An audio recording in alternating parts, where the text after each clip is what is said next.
తాకట్లో ఉన్న మీ బంగారాన్ని విడిపించి ఆ రోజు ఆన్లైన్ రేటుకి కొంటాం. Sharma gold company. నమస్కారం అండి. సుమన్ టీవీ ప్రేక్షకులకు శ్రీ పరాభవ నామ సంవత్సర ఉగాది శుభాకాంక్షలు. నేను గీతాంజలి.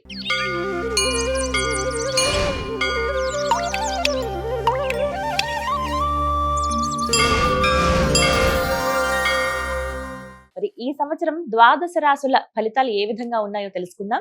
వివరించేందుకు మనతో పాటు ఉన్నారు శ్రీచక్రపీఠం వ్యవస్థాపకులు, ప్రముఖ జ్యోతిష్య పండితులు బ్రహ్మశ్రీ ప్రదీప్ జోషి గురువు గారు. వారితో మాట్లాడదాం. గురుగారు నమస్కారం అండి. శ్రీ గురుభ్యో నమః. శ్రీమాత్రే నమః. అచింత్య వ్యక్త రూపాయ నిర్గుణాయ గుణాత్మని సమస్త జగదాధార మూర్తయే బ్రహ్మణే నమః. ఇక ద్వాదశ రాశుల్లో చివరిదైనటువంటి మీనరాశి గురువు గారు, మరి వీరికి ఎలాంటి పరిహారాలు చెప్తారు? అసలు ఫస్ట్ వీళ్ళ జాతకం ఎలా ఉంది ఈ సంవత్సరం? ఎందుకంటే ఏళ్ళనాటి శని దశలో ఉన్నారు కాబట్టి శని అనుకూలిస్తున్నాడా లేదా, గురు ప్రభావం ఎలా ఉండబోతోంది, అలాగే రాహుకేతువులు ఎలా ఉండబోతున్నాయి, మొత్తంగా వాళ్ళ జాతకం ఎలా ఉంటుందో తెలియచేస్తారా? మీనరాశి ఆదాయం 11, వ్యయము 8, రాజపూజ్యం 5, అపమానం 6. ఏలినాటి శని మీనరాశి వారికి గుండెల మీద ఉన్నాడు.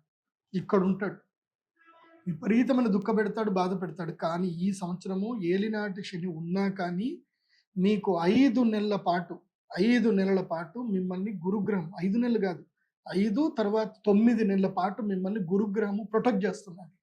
కాబట్టి మీనరాశి వారికి విముక్తి, కొంచెం రిలాక్సేషన్ దొరుకుతుంది. కాబట్టి మీనరాశి వారికి ఈ సంవత్సరం గురుగ్రహ అనుగ్రహం ఉంది కాబట్టి ఆదాయం బాగా ఉంటుంది. వ్యయము ఎంత ఖర్చు పెట్టినా దానివల్ల మీకు లాభమే జరుగుతుంది తప్ప నష్టం జరగదు. కాబట్టి పెట్టుబడులు పెట్టుకోవచ్చు. ఈ సంవత్సరము చక్కగా ల్యాండ్లు, భూములు కొనవచ్చు. ఏదైనా సరే ప్రశాంతంగా వ్యాపారాలు చేసుకోవచ్చు. అది కూడా జూన్ తర్వాతనే.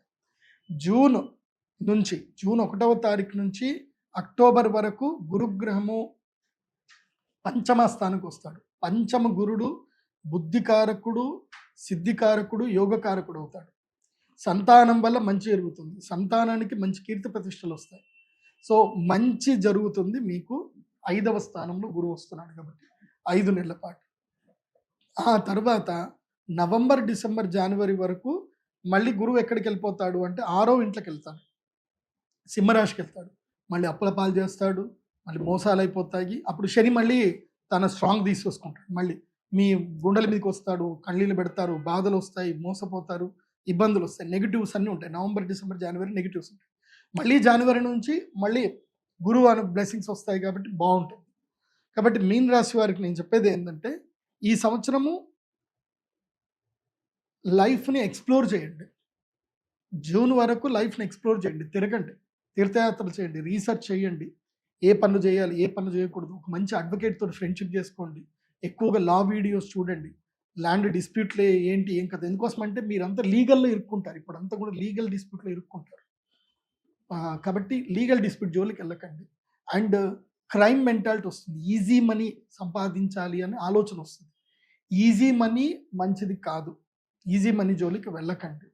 ఓకే, ఈజీ మనీ ఎంతగా మిమ్మల్ని సంపాదింపజేస్తుందో అంత మిమ్మల్ని కిందికి నెట్టేస్తుంది. సో మీ మైండ్ని కష్టపడాలి, కర్మ చేయాలి, హార్డ్ వర్క్ చేయాలన్న మెంటాలిటీని మీ మైండ్కి సెట్ చేసుకోండి. అది మీకు మంచిది. నేను అందరిలాగా రాశి ఫలాలు చెప్పను. అది జరుగుతుంది, ఇది జరుగుతుంది కాదు. ఏం చెయ్యాలి, ఏం జరుగుతుందో నాకు ఆల్రెడీ తెలుసు కదా. ఏం చెయ్యాలి, ఏం చేయకూడదు చెప్తాను, అది చేసుకోండి, సరిపోతుంది. సో మీ మైండ్ సెట్ని ప్రిఫరబుల్గా ప్రిపేర్ చేసుకోండి. అండ్ మీన రాశి వారు ఒక లైఫ్ స్టైల్ని డిజైన్ చేసుకోండి. పొద్దున్నే 5-6 గంటలకు లేవాలి, ఒక గంటన్నర సేపు వాకింగ్ చేయాలి, యోగా చేసుకోవాలి, చక్కగా బ్రేక్ఫాస్ట్ చేసుకోవాలి, 9 గంటలకల్లా పనికి వెళ్ళిపోవాలి, 5 గంటల వరకు పని, 5-6 గంటల వరకు పని కంప్లీట్ చేసుకోవాలి, మళ్ళీ సాయంత్రం పూట ఇంత యోగా ధ్యానం చేసుకోవాలి, కడుపు నిండా తినాలి, పడుకోవాలి, అంతే. No mobiles, no discussions, nothing. Focus on only money, not entertainment. ఎప్పుడు జూన్ వరకు ఎంటర్టైన్మెంట్ ఏమైనా చేసుకోండి. జూన్ నుంచి మాత్రం ఎర్నింగ్ మీదనే ఉండాలి, డబ్బులు సంపాదించడం మీద ఉండాలి, పని మీదనే ఉండాలి. Focus on learning and earning, దీని మీదనే ఉండాలి. సో జూన్ టు అక్టోబర్ ఒక టైం. నవంబర్, డిసెంబర్, జనవరి ఏమో తీర్థయాత్రలు, దైవ తీర్థయాత్రలు పెట్టుకోండి. మళ్ళీ ఫిబ్రవరి, మార్చ్, ఏప్రిల్, మే, జూన్, జూలై గోదావరి పుష్కరాలు స్టార్ట్ అయిన సేపు మళ్ళీ ఎర్నింగ్ మీదనే ఫోకస్ చేయండి. మళ్ళీ నెక్స్ట్ ఇయర్ రాశి ఫలాలు ఏందో చెప్తాను. ఆ టైం వరకు నేను చెప్పినట్టుగా ఇలా సిస్టమేటిక్గా మీ లైఫ్ టైం ప్యాటర్న్ చేసుకోండి.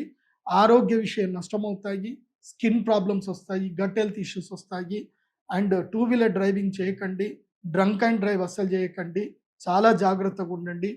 ఈ సంవత్సరము ఎక్కువగా కేసులలో ఇరుక్కుంటారు, లీగల్ ప్రాబ్లమ్స్ మీన రాశి వారికి ఉన్నాయి కాబట్టి లీగల్ డిస్ప్యూట్లో నుంచి చాలా జాగ్రత్తగా ఉండండి. మంచి ఒక అడ్వకేట్తో ఫ్రెండ్షిప్ చేసుకోండి మీనరాశి వారు.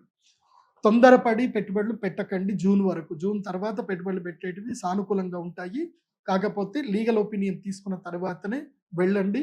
చంచల స్వభావం వద్దు, తొందరపాటు నిర్ణయంలో ఏమీ చేయకూడదు. మీనరాశి వారు ఈ సంవత్సరం ధరించవలసిన మాల మయూర మాల తప్పకుండా ధరించండి. అలాగే ఈ సంవత్సరము తప్పకుండా డిసెంబర్లో ఆ టైంలో అయ్యప్ప దీక్ష స్వీకరించండి. అయ్యప్ప దీక్ష స్వీకరించి తీర్థయాత్రలు చేయండి. చక్కగా కలియుగ ప్రత్యక్ష దైవ శ్రీ వెంకటేశ్వర స్వామి కాలినడకన స్వామివారి దర్శనం చేసుకోండి. పళని సుబ్రహ్మణ్య స్వామి దర్శనం చేసుకోండి. కంచి కామాక్షి అమ్మవారి దర్శనం చేసుకోండి. ఇలా ఇవన్నీ దర్శనాలు చేసుకుంటూ శాస్త అయ్యప్ప స్వామి దర్శనం చేసుకోండి. దానివల్ల మీకు అన్ని సమస్యలు దూరం అవుతాయి. మీనరాశి వారు ఈ సంవత్సరం కోపం బాగా తగ్గించుకోండి.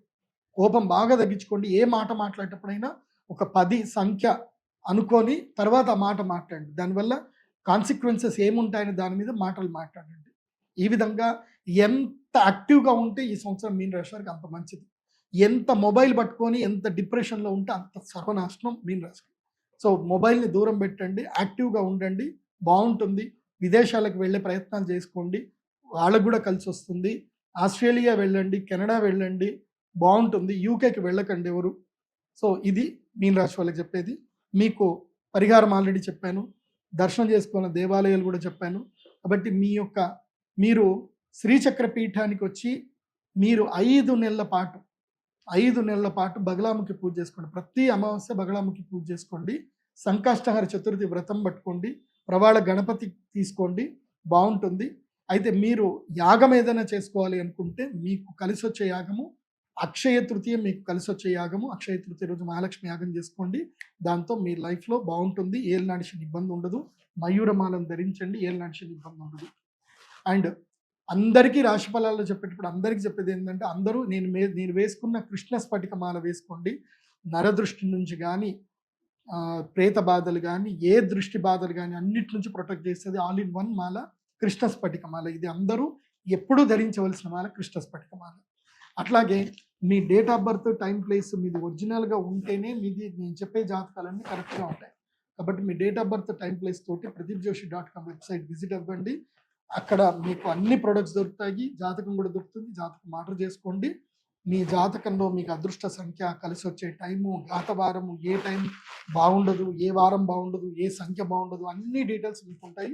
అవి మీరు హ్యాపీగా మీ ఇంట్లో కూర్చొని మీ PDF హోరోస్కోపు మీకు దాదాపు 11 భాషల్లో ఉంటాయి. మీరు ఏ లాంగ్వేజ్ కావాలంటే ఆ లాంగ్వేజ్లో ఆర్డర్ చేసుకొని చక్కగా చదువుకోండి, సంతోషంగా ఉండండి, తొందరపడకండి. ద్వాదశ రాశుల జాతక ఫలితాలు చాలా చక్కగా వివరించారండి. ధన్యవాదాలు గురువు గారు. సర్వే జన సుఖినో భవంతు. శ్రీమాత్రే.